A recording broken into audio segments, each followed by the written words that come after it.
வணக்கம் உறவுகளே, காலை வணக்கம் எல்லாருக்கும். எல்லாம் நலமாக இருக்கீங்களா? மீண்டும் ஒரு சின்ன பதிவு.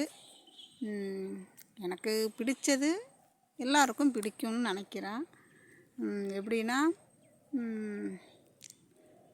எல்லாரும் பூமியில் படைத்த அனைவருக்குமே நம்ம எவ்வளோ சொத்து சுகம் படைத்தாலும் சரி, ஏழ்மையாக இருந்தாலும் சரி, பணக்காரங்களாக இருந்தாலும் சரி, நம்ம கடைசியில் கொண்டுட்டு போகிறது ரெண்டு மட்டும். அது என்னன்னு சொல்லுங்கள், கமெண்டில் சொல்கிறீங்களா?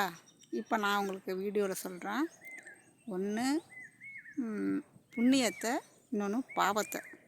பாவம் செய்கிறவங்க பாவத்தை கொண்டுட்டு போவாங்க, புண்ணியம் செய்கிறவங்க புண்ணியத்தை கொண்டுட்டு போவாங்க. அப்போ அதுதான் நம்ம கடைசியில் நம்ம கூட வரும். மற்றது எதுவுமே நம்ம கூட நிரந்தரமாக வரப்போகிறது கிடையாது, எதுவுமே வராது. இது ரெண்டு தான் நம்ம கூட கடைசி வரைக்கும் வரும். நம்ம மேலே போனாலும் அது நம்ம கூட வரும். இந்த ரெண்டு மட்டும்தான், பாவம் புண்ணியம். அதனால் நம்ம பாவம் செஞ்சாலும் பரவாயில்ல, புண்ணியம் செஞ்சாலும் பரவாயில்ல, இருக்கிற மிச்ச காலத்தில் நம்ம இறைவனோட வழிபாடை நம்ம செஞ்சுக்கிட்டு இருந்தோம்னு வச்சிங்களேன், நம்ம பாவமும் கொஞ்சம் குறையும், புண்ணியமும் அதிகமாகும். இதுதான். யாருமே கொஞ்சம் சின்ன ஒரு பாவமாச்சும் பண்ணியிருப்பாங்க. அதனால் இறை வழிபாடு முக்கிய அவசியம். இறைவனை நம்புங்க, இறைவனோட நாமத்தை துதிங்க. பிடிச்சிருந்தால் லைக் பண்ணுங்கள், கமெண்ட் பண்ணுங்கள். நன்றி.